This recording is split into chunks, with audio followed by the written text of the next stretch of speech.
Hallo daar en baie welkom by nog 'n aflewering van 'n sak vol stories. As dit die eerste keer is wat jy saamluister, baie welkom. As dit nie jou eerste keer is nie, welkom terug. Dankie vir al die pragtige boodskappe wat julle vir ons gestuur het. Onthou, jy kan enige tyd vir ons laat weet wat jy van die stories dink. Stuur net vir ons 'n e-pos na sakvolstories@gmail.com of gaan na www.sakvolstories.co.za toe. Los daar vir ons 'n boodskap of lees daarso elke storie saam soos wat jy luister. Gepraat van luister, hoop jy's reg vir vandag se storie, want hier gaan ons. Wilhelm Tell.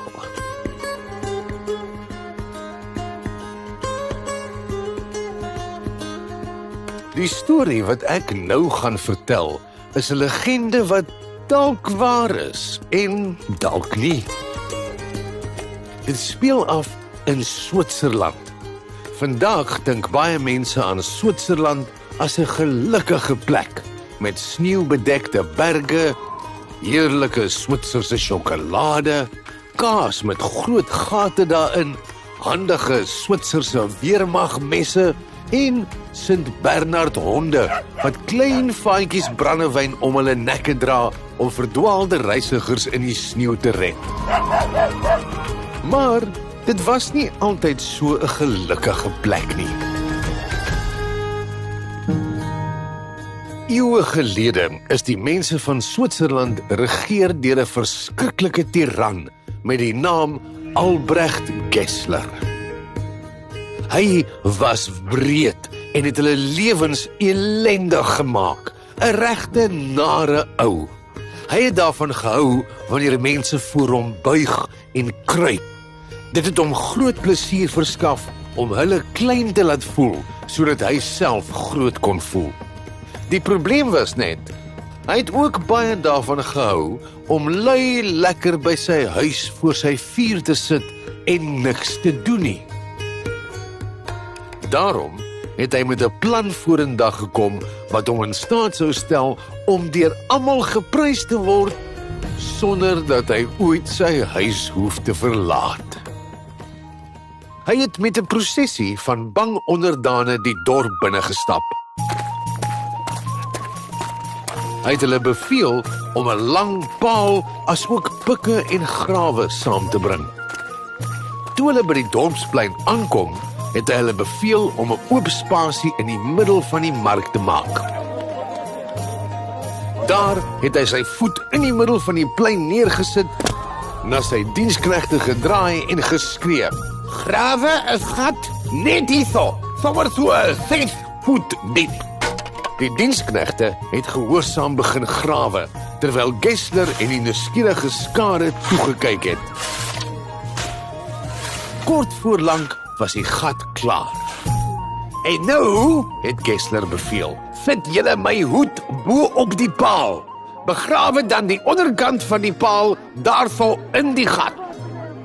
Die werkers het gedoen soos hy gesê het, en binnekort het die paal regop in die middel van die mark gestaan met Gessler se hoed bo-op. Dit was 'n baie deftige hoed, vol goue borduurwerk en kleurvolle vere wat uitsteek. Hy het gedink dit laat hom baie belangrik lyk. Toe het hy een van sy bang diensknegte beveel om op sy hande en knieë te gaan staan. Gessler het bo op sy rug geklim asof hy 'n verhoogie was en uitgeroep: "Mense van Switserland, luister mooi. Julle weet ek verwag lojaliteit te alle tye, maar ek wil nie altyd in hierdie vuil mark wees nie. Van nou af moet elke persoon in hierdie dorp en elke besoeker voor my hoed buig. Verstaan julle my duidelik?" Die skare het onseker gemompel, maar bo die geraas kon 'n harde gelag gehoor word. "Stilte!" het Gessler geskree. "Stilte!" Die skare het stil geraak, maar die gelag het aangehou. Wie durf vir my lag? Het hy gebrul. Dit is ek, Wilhelm Tell, het 'n diep, sterk stem geantwoord. Die skare het oopgeskuif en daar tussen hulle staan 'n fris bebaarde man met arms gevou en 'n maarseun langs hom. Hy het Gessler van onder sy digte wenkbroue aangegluur en gesê: "Ek sal nooit voor jou of jou hoed buig nie." Die skare het na hulle asems gesnak. Gessler het woedend afgestap, sy wagte ontbied en na Wilhelm gestorm. Gessler was 'n kort man en het net tot by Wilhelm se naaltjie gekom. Daarom het hy sy sterkste wag beveel om hom op te lig sodat hulle oog tot oog kon wees. "Wilhelm Tell," het hy gesê, "ek ken jou. Ek sal nie sulke omstandige onbeskoftheid duld nie. Ek is jou meester en jy sal buig." "Beslis nie, klein mannetjie," het Wilhelm kalm gesê. "Dit is nie jou dorp nie. Dit is my dorp. Ons dorp." Die skare het gejuig. Gessler het bang geword, want hy het geweet as een mens hom uitdaag, sal die ander dit ook doen. Hy moes 'n voorbeeld van Wilhelm maak. Wilhelm was 'n beroemde jagter uit die berge, die beste skut met 'n kruisboog in die hele land. Gessler het dit geweet en 'n wrede plan beraam. "Sulke vermetelheid sal nie geduld word nie," het hy geskree. "Maar ek is 'n genadige meester."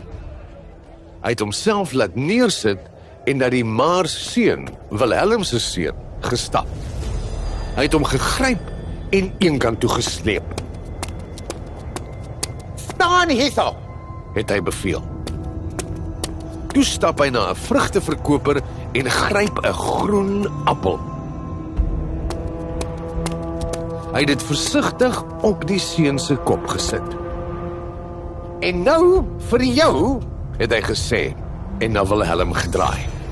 "Jy het net een kans, net een. As jy die appel van sy kop afskiet met jou kruisboog, sal julle albei gespaar word. Maar jy mag net een pyl gebruik. Mik jy te hoog, mis jy.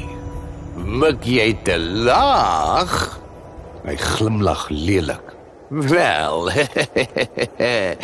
jy weet wat sal gebeur." Die skare het verskrik na hulle asems gesnak. Die seun se gesig was vol vrees. Wilhelm het na hom gekyk. "Moenie bang wees nie, my seun," het hy geroep. "Maak jou oë toe. Staan stil. Vertrou my." Die seun het kalm geword.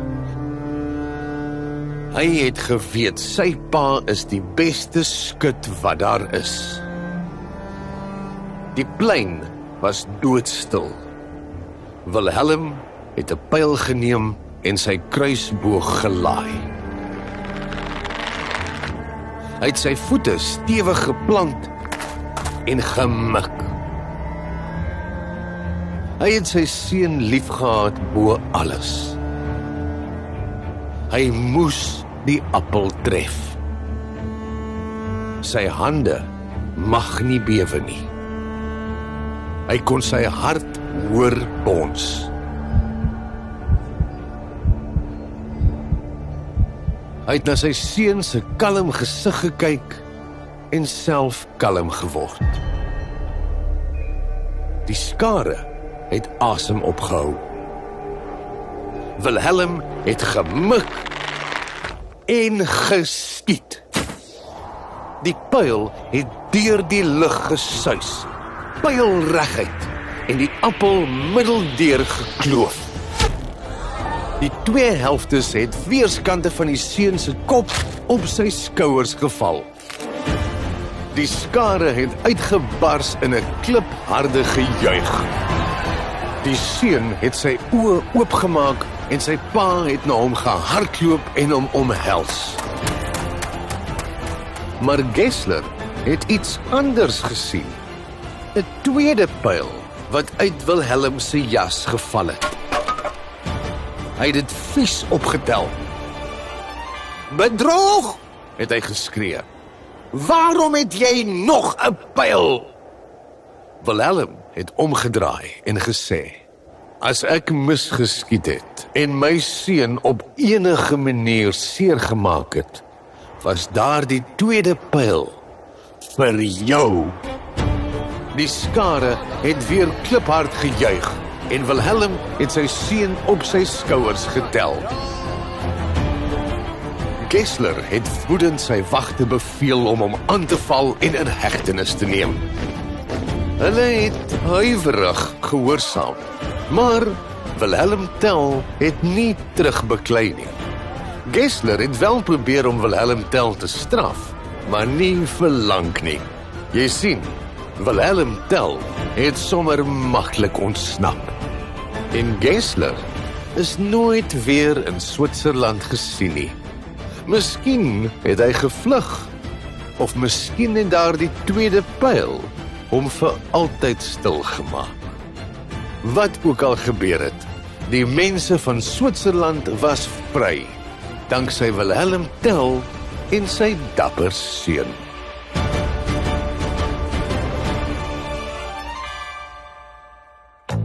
Kom ons kyk na 'n paar woorde in hierdie storie. Tiran. Switserland was regeer deur 'n tiran. 'n Tiran is 'n vreeslike, bose, gemeene leier wat die mense onder hom verskriklik swaar laat kry. Hy luister nie na ander mense nie en doen net wat hy wil. Hy is 'n regte tiran. Prosessie. Hy het met 'n prosessie bang onderdane die dorp binne gestap. 'n Prosessie is soos 'n optog, 'n groep mense wat vir een doel saam beweeg in 'n ander rigting. Gewoonlik om indrukwekkend te lyk en mense te laat verstaan ons is hier. Kruisboog. 'n Kruisboog is soos 'n gewone pyl en boog, maar met meganismes in, wat maak dat jy hom meganies baie styf kan span en dan net 'n knoppie druk om hom te laat gaan. Dit was veral in die ou dae gebruik voordat mense buskruit en ander vuurwapens uitgevind het. Dit is dan dit vir hierdie week se storie. Dankie vir die saamluister. Onthou asseblief om van jou te laat hoor en ons is weer volgende week terug met nog 'n storie. Tot dan, lekker leer, lekker lees en lekker luister. Arrivederci.